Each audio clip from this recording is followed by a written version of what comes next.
So today I'm going to revise chapter of civics, shirt in the market. In this chapter, you have read about one poor peasant that is Swapna. Swapna एक poor peasant उसके पास small piece of land. अगर story पता ना तो you can frame कुछ answers yourself. अब स्वप्ना जो है ना she wanted to grow, क्योंकि ये बीत चुकी बात है तो इसे past tense में ही करना है. Swapna wanted to grow cotton in her field, but she had no money to buy seeds, fertilizers, pesticides. That's why she took loan. वैसे भी आपने हमारी कंट्री में देखा होगा मोस्टली peasants लोन लेते हैं to buy good quality seeds. तभी हमारी कंट्री में peasants are burdened with debt. कर्जे में दबे रहते हैं, लोन लिए होते हैं. Sometimes they committed suicide also in our country. अगर हम इन्हीं को कंपेयर करें यूएसए के peasants के साथ तो बहुत फर्क है. यूएस के peasants जो है ना they are very rich. बहुत रिच है, उनके पास बड़े बड़े फार्मलैंड्स हैं, उनके पास सारे उनके फील्ड्स में दे आर मैकेनाइज्ड. मीन्स सारा काम मशीनें करती हैं यूएस में. अगर देखें तो अगर हम इंडिया की बात करें तो हमारे कुछ फील्ड्स जो रिच के अंडर है दे आर मैकेनाइज्ड. बाकी जो अभी भी स्मॉल पीस ऑफ लैंड है जिनके पास, जो पुअर पीजेंट है ना, मिडिल क्लास है, their fields are not mechanised. They work with the help of their family members. Sometimes they hire laborers. तो कई बार landless people भी होते हैं, landless peasants होते हैं. They worked on the fields of others. वो दूसरों के fields पे काम करते हैं. तो तभी इंडिया में हम कहेंगे कि पॉवर्टी है, क्योंकि हम खुद ही कहते हैं नियर अबाउट 69% पीपल हमारी कंट्री में आप कहोगे कि इन्वॉल्व इन एग्रीकल्चर. तो अगर इतने लोग एग्रीकल्चर में इन्वॉल्व है तो उनमें मेजोरिटी जो है दैट इज पुअर लोगों की है. तो दैट्स वाई, इसीलिए हम कहते हैं कि पॉवर्टी है, क्योंकि ये लोग पुअर हैं. अब यहाँ पे हमने बात करनी है स्वप्ना की. स्वप्ना एक poor peasant and she had small piece of land. She wanted to grow cotton in her field and for that she took loan from money lender to buy seeds, fertilizers. Loan ले लेती है. अब जब वो loan लेती है तो एक एग्रीमेंट साइन होता है between Swapna and money lender, दोनों में. उस लोन की कंडीशन होती है कि स्वप्ना जो है ना, she had to sell her cotton crop. When cotton crop was ready she had to sell it to money lender at fix price, at the rate fix by money lender and with interest. क्योंकि उसने उससे उधार लिया तो उसको interest भी तो देना. इंटरेस्ट पे पैसे लेती है ना वो. तो मनी लेंडर उसे कहता है कि आपने, जब आपकी क्रॉप रेडी हो जाएगी ना, तो वो क्रॉप फिक्स रेट, जो भी मनी लेंडर फिक्स करेगा वो रेट पे कॉटन सारी मनी लेंडर को देनी है विद इंटरेस्ट. तो ऐसे ही होता है. व्हेन कॉटन वाज रेडी, तो Swapna was not able to carry that cotton to the Kurnool market. Swapna Andhra Pradesh की रहने वाली कुरनूल मार्केट में वो अपनी कॉटन जो है वो किसके पास नहीं लेके जा पा रही, कुरनूल की मार्केट में. उसे वो कॉटन किसको बेचनी है, ट्रेडर. क्यों ट्रेडर को? बिकॉज फ्रॉम द ट्रेडर से उसने क्या लिया हुआ है, लोन. तो अब स्वप्ना को क्या करना है, स्वप्ना अपनी सारी कॉटन उस ट्रेडर के पास ले जाती है. ट्रेडर उसे बहुत कम पैसे, as compare to Kurnool market, उसे बहुत कम रेट देता है. अब स्वप्ना को, क्योंकि उसकी जो कॉटन थी ना, उसे 1500 रुपीज पर क्विंटल वो देता है. अगर वो कुरनूल की मार्केट में बेचती तो उसे 1800 रुपीज पर क्विंटल मिलने थे. मीन्स सीधा ही पहले उसके साथ 300 की पर क्विंटल के पीछे 300 की चिटिंग, क्योंकि वो कम रेट पे ले रहा है उससे. मार्केट में वही cotton 1800 rupees per quintal, whereas Swapna had to sell it to money lender at 1500 rupees per quintal. अब मनी लेंडर स्वप्ना को 1500 रेट सेट करता है, 500 4 क्विंटल सारी कॉटन होती है उसके पास, एंड 500 रुपीज वो उससे रेट ऑफ इंटरेस्ट ले लेता अपना।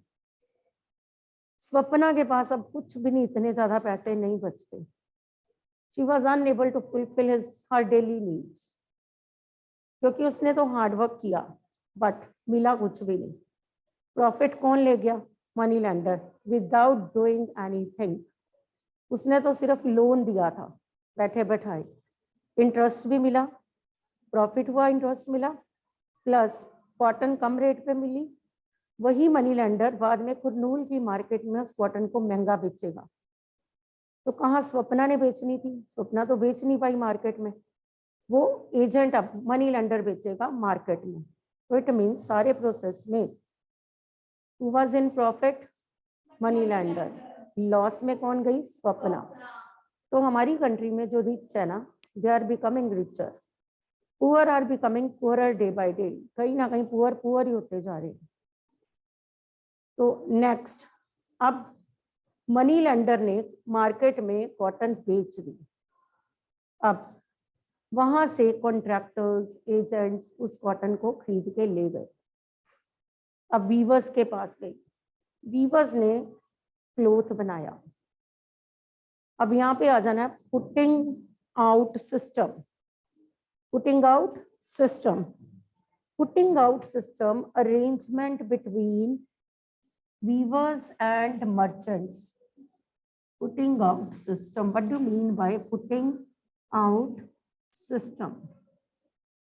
तो पुटिंग आउट सिस्टम होता क्या है? Arrangement between merchants and weavers, merchants and weavers. अब इसमें क्या किया? मर्चेंट्स ने जो कॉटन है वो वीवर्स को सप्लाई दे दी। वीवर्स को घर से बाहर जाने की जरूरत नहीं पड़ी, वीवर्स को इन्वेस्टमेंट की जरूरत नहीं पड़ी, ना कोई ट्रांसपोर्टेशन की हेडेक वीवर्स की। उन्हें घर बैठे बैठाए क्या मिल गई? कॉटन। उन्हें थ्रेड मिला, यार्न मिला। No they have to produce cloth. तो वीवर्स ने अपने फैमिली मेंबर्स के साथ मिलके क्लोथ बनाया। अब वीवर्स को कहीं नहीं जाना पड़ा। तो arrangement between weavers and merchant ये जो है कि मर्चेंट्स ने कम रेट पे उन्हें उनके साथ उनसे कम रेट पे क्लोथ ले लिया, जो रेट फिक्स किया, और बाद में मार्केट में हाई रेट पे बेच दिया। Same as money lender, Swapna से कम रेट पे कॉटन की क्रोप ले ली एंड देन वही कॉटन उसने हाई रेट पे मार्केट में बेच दी। सेम एज मर्चेंट्स, मर्चेंट्स ने वीवर्स को जब यार्न दिया, थ्रेड दिया, तो उन्होंने रेट फिक्स किया सेम एज मनी लेंडर कि when cloth was ready, merchants were not able to carry those cloth to the market. तो वो मार्केट में नहीं लेके जा पाएंगे, मर्चेंट्स को ही बेचना है क्लोथ जिससे उन्होंने थ्रेड लिया। तो वीवर्स को वो क्लोथ उसी मर्चेंट को देना है जिससे उन्होंने थ्रेड लिया एट फिक्स्ड रेट। तो रेट तो कम ही रखते थे। तो कहीं ना कहीं इस प्रोसेस में हम कहेंगे फिर प्रॉफिट में कौन गए? मर्चेंट्स। लॉस में कौन गए? वीवर्स। वो तो मेहनत ही करते रह गए। अब इस पुटिंग आउट सिस्टम का आपको पूछ सकते हैं, what do mean by putting out system? Write its advantages and disadvantages. तो आपने बताना है arrangement between merchants and weavers. Agents give thread to weavers and in return weavers have to sell their cloth only to the agents from whom they have taken thread at fixed rate. तो ये तो हो गया putting out system. अब मैं कहूँ इसके advantages, तो कहीं ना कहीं वीवर्स को फायदा है, नो नीड ऑफ इन्वेस्टमेंट। उन्हें थ्रेड मार्केट से नहीं खरीदना, अगर उसके पास पैसे ही नहीं है तो नहीं खरीदना ना, घर बैठे बैठाए थ्रेड आएगा, और साथ में घर बैठे बैठाए काम मिल गया, उन्हें कहीं नहीं जाना पड़ा। जॉब अपॉर्चुनिटी घर बैठे बैठाए मिली, काम मिल गया घर पे बैठे बैठाए। फिर सारे फैमिली मेंबर्स इन्वॉल्व हो गए उसमें। वीवर्स ने क्लोथ बनाया, weave cloth with the help of their family members. तो उन्हें इट मींस उनकी, आप कह लो कि उनको सबकी जॉब अपॉर्चुनिटी कह लो कि उनको मिल गई। कि कहीं मार्केट में जाने की जरूरत नहीं है, no transportation charges to weavers and no investment, उन्हें कोई इन्वेस्टमेंट भी नहीं लगानी, अगर वो खुद थ्रेड खरीदते तो उन्हें इन्वेस्टमेंट उनको चाहिए था पैसा, ऐसा कुछ भी नहीं। अब इसका डिसएडवांटेज क्या है, वीवर्स जो हैं they are given low wages by the merchants. अब merchants earn huge profits, they sell the cloth that they have taken from the weavers at low rates, they sell that cloth at high rates in the market, agents उसी cloth को market में high rate पे बेचते हैं। तो in this process viewers जो हैं कहीं ना कहीं उन्हें लॉस हुआ, सेम एज स्वप्ना। तो फिर पुअर हो गया, रिच फिर रिच हो गया, फिर रिच को फायदा हो गया, पुअर फिर पुअर का पुअर ही रह गया, उसका लिविंग स्टैंडर्ड तो फिर लो हो गया। वीवर तो बेचारा क्लोथ ही बनाता रह गया, उसका फिर डेली जरूरतें पूरी नहीं हुई, फिर कहीं ना कहीं ये लोग लोन लेते हैं, फिर कर्जे में दब जाते हैं, तो ऐसे चलता रहता है।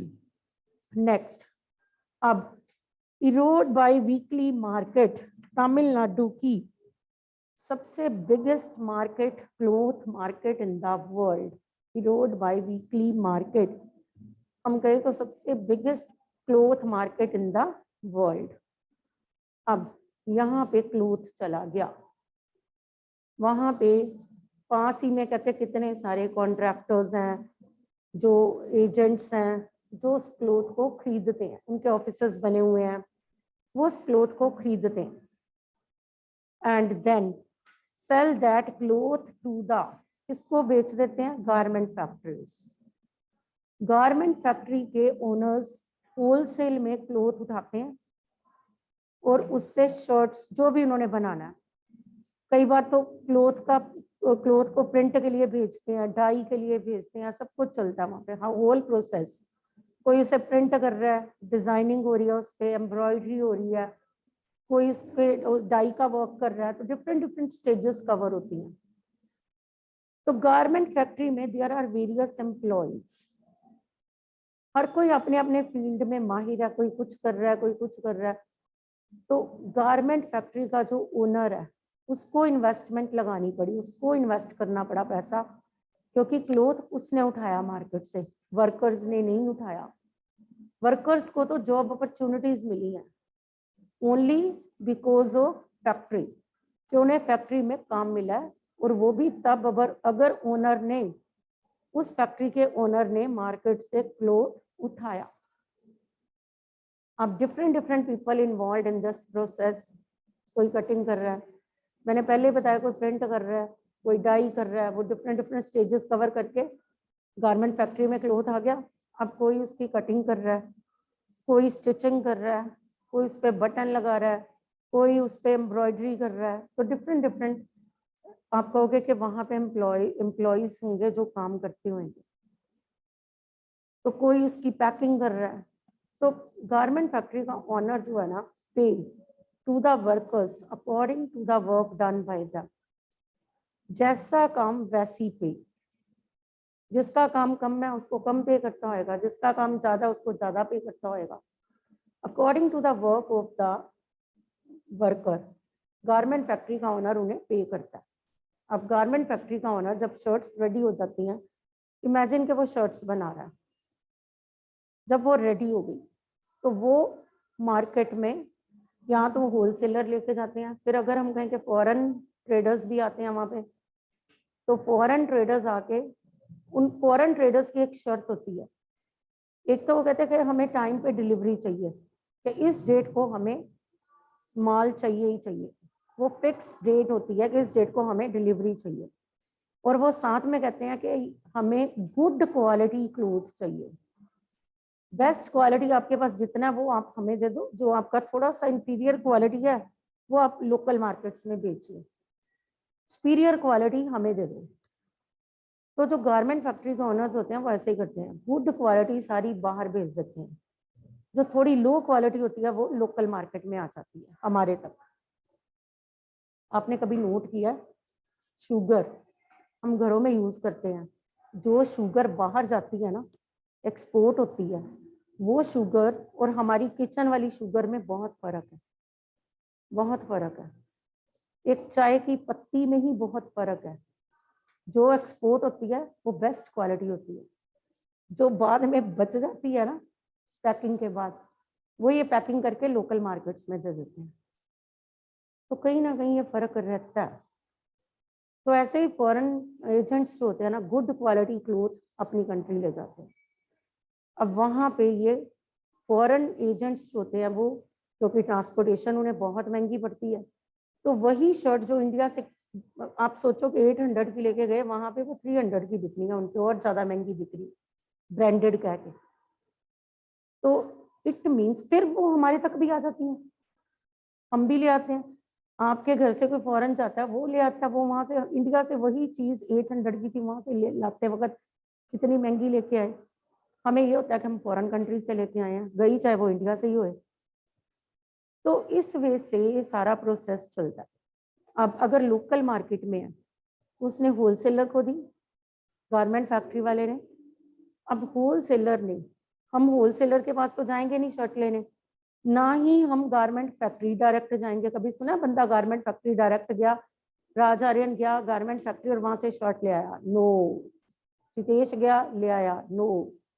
आप होलसेलर के, सारंग गया होलसेलर के पास ले आया, तो ठीक है, सारंग गया होलसेलर के पास, होलसेलर ने कहा ना ये पैकेट है पूरा ले लो, तो उसने कहा मुझे ये वाले कलर्स चाहिए, तो उसने कहा ना no choice, you have to take all these, चाहे आपके फेवरेट कलर्स हैं नहीं है, you have to take this packet.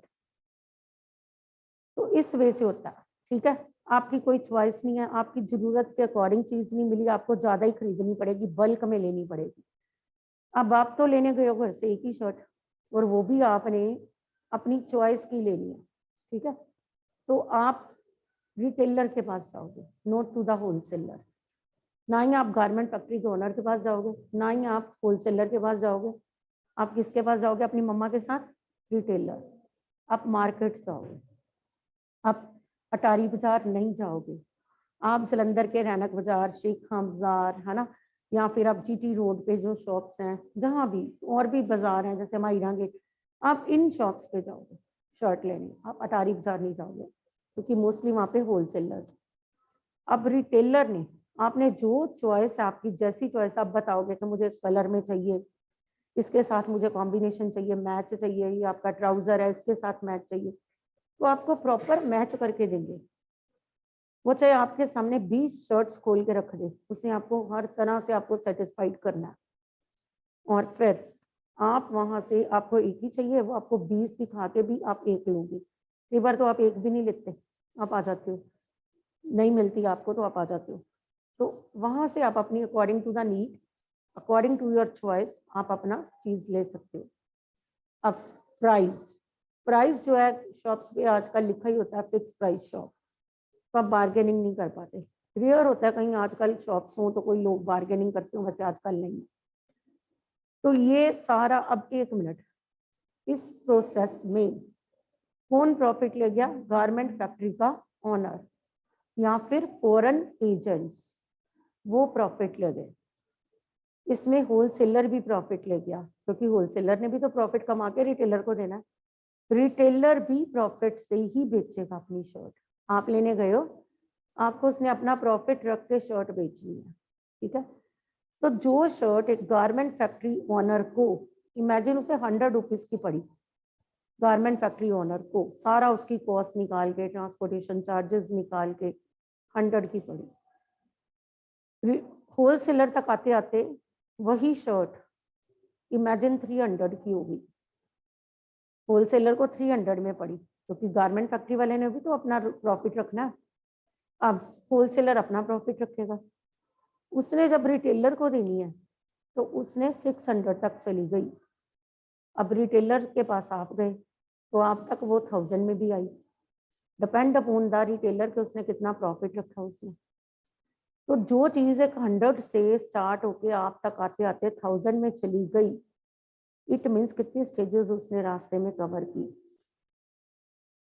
तो कहीं ना कहीं हम कहेंगे यहाँ पे भी वर्कर्स जो है वो पुअर, क्योंकि उनको उनके काम के अकॉर्डिंग पैसे मिलने हैं। कभी भी गारमेंट फैक्ट्री के ओनर अपना प्रॉफिट शेयर नहीं करते वर्कर्स के साथ। कभी सुना प्रॉफिट शेयर करें? ये शेयर नहीं करते, सैलरीज देते हैं।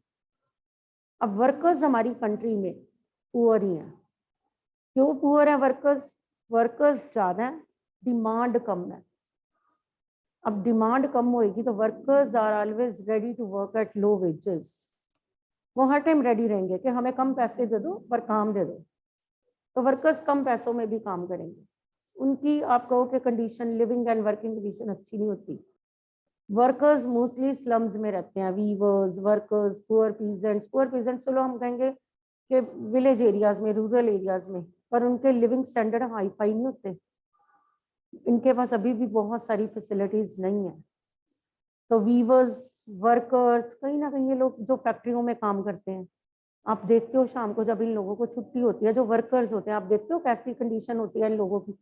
टिफिन लेके कई बार ये ऑन फुट ही जा रहे होते हैं, इतना डिस्टेंस कवर करते हैं।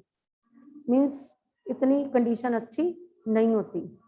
तो ऑनर के पास तो बड़ी बड़ी गाड़ियां होती हैं, गारमेंट कोई भी फैक्ट्री है, ऑनर तो बहुत रिच होएगा, जबकि उसके वर्कर्स की कंडीशन इतनी अच्छी नहीं है।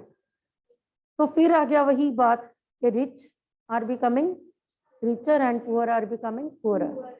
तो ये सारे प्रोसेस में हमने पढ़ा कि कहीं ना कहीं स्वप्ना वर्स्ट सफरर है, वीवर्स वर्स्ट सफरर है, वर्कर्स वर्स्ट सफरर है।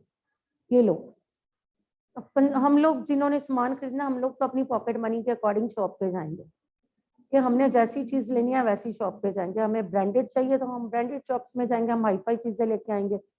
हमारी पॉकेट नहीं अलाउ कर रही तो हम वीकली मार्केट ऐसी वाली जगहों पे जाएंगे, हम वहाँ वैसी चीज लाएंगे। तो इस पूरे प्रोसेस में जो पुअर लोग हैं ना, वो जो मेन सोर्स है वही है। कॉटन ना होती, स्वप्ना कॉटन ही ना ग्रो करती, ये शर्ट आप पहन के बैठो आपके पास होती। सिर्फ स्वप्ना नहीं, स्वप्ना जैसे बहुत से पीजेंट्स, अगर ये फील्ड्स में कॉटन ही ना होती, शीप फार्मिंग ही ना होती, कोई देखता ही ना, कोई करता ही ना शीप फार्मिंग, वुलन क्लोथ्स होते नो। तो वीवर्स अगर क्लोथ ही ना वीव करते, बनाते ही ना, हमारे तक आती चीजें। इट मीन्स इन लोगों की कंडीशन जो मेन है बीच में, वही लोग पुअर हैं, और जो मीडिएटर है बीच में वो प्रॉफिट में जा रहे हैं। मीडिएटर को फायदे हो रहे हैं कहीं ना कहीं हमारी कंट्री में। तो अगर आपको पूछा जाए कि स्वप्ना, अब ये बैक पे जो क्वेश्चंस हैं वो ये हैं कि स्वप्ना क्यों कुरनूल की मार्केट में कॉटन नहीं लेके गई। तो यू नो द रीजन कि उसने लोन लिया था, वो पुअर फार्मर थी, लोन लिया, लोन लेते वक्त एग्रीमेंट कर लिया। उस एग्रीमेंट में कहा कि क्रॉप जब रेडी हो जाएगी तो she would sell it to trader, money lender at fixed rate with interest. तो she was not allowed to carry her cotton to the Kurnool market. उसे अलाउ ही नहीं किया गया था, वो कुरनूल की मार्केट में लेके नहीं जा पा रही थी, चाहे उसे प्रॉफिट भी होना था। अगर कुरनूल की मार्केट में लेके जाती तो स्वप्ना, ऐसे गरीब पीजेंट्स हैं वो हमारी कंट्री में, उनके भी लिविंग स्टैंडर्ड इंप्रूव हो जाते। सीधा उसे 1200 का वहां पे गैप पड़ा, क्योंकि वही कॉटन उसे जैसे उसने मनी लेंडर को दी 1500, तो मार्केट में उसका रेट क्या था 18। तो 4 क्विंटल कितना फर्क आया, 1200 का आ गया फर्क। 4 क्विंटल के पीछे 300 रुपए का फर्क आया, 1200 ये फर्क आया। 500 उसने किसको इंटरेस्ट दिया, मनी लेंडर को। मींस कितना 1700, हो सकता है उसका वही प्रॉफिट होता, उसका प्रॉफिट ही नहीं उसे मिला। उसे तो वही मिला जो उसने हार्डवर्क किया बस। तो हार्डवर्क की मतलब पैसा ही घूमा है उसका, लोन ही मुश्किल से उतारा उसने, और घर का थोड़ा सा घर चलाया बस अपना। तो क्या वो अपना लिविंग स्टैंडर्ड इंप्रूव कर पाई, नो। वो देखो बीच में मनी लेंडर कुछ भी नहीं किया, आराम से बैठे बैठे पैसे दे दिए, और प्रॉफिट कितना आ गया। एक स्वप्ना से अगर वो 1700 ले रहा, कितना 1200 प्लस 5 1700, तो ऐसे तो कितने ही पीजेंट्स हमारी कंट्री में। तो money lenders no doubt loan देते हैं, बट बदले में उनसे कितना interest, high rate of interest लेते हैं, and there is so much exploitation of the poor people. बहुत एक्सप्लॉयटेशन है। चाहे गवर्नमेंट ने लोन फैसिलिटीज प्रोवाइड कर दी हैं, इन लोगों के लिए गवर्नमेंट ने लोन फैसिलिटीज प्रोवाइड की हैं, बैंक लोन देते हैं इनको, बट लैक ऑफ अवेयरनेस, कहीं ना कहीं ये लोग इलिटरेट हैं, do not know about the schemes that are introduced by the government. इन्हें पता ही नहीं चलता कि गवर्नमेंट ने क्या स्कीम्स इंट्रोड्यूस की, इन्हें पता ही नहीं चलता, ये बेनिफिट नहीं ले पाते। तो कहीं ना कहीं ये लोग अभी भी एक्सप्लॉइट हो रहे हैं बाय द रिच पीपल, अभी भी रिच पीपल इन्हें एक्सप्लॉइट कर रहे हैं।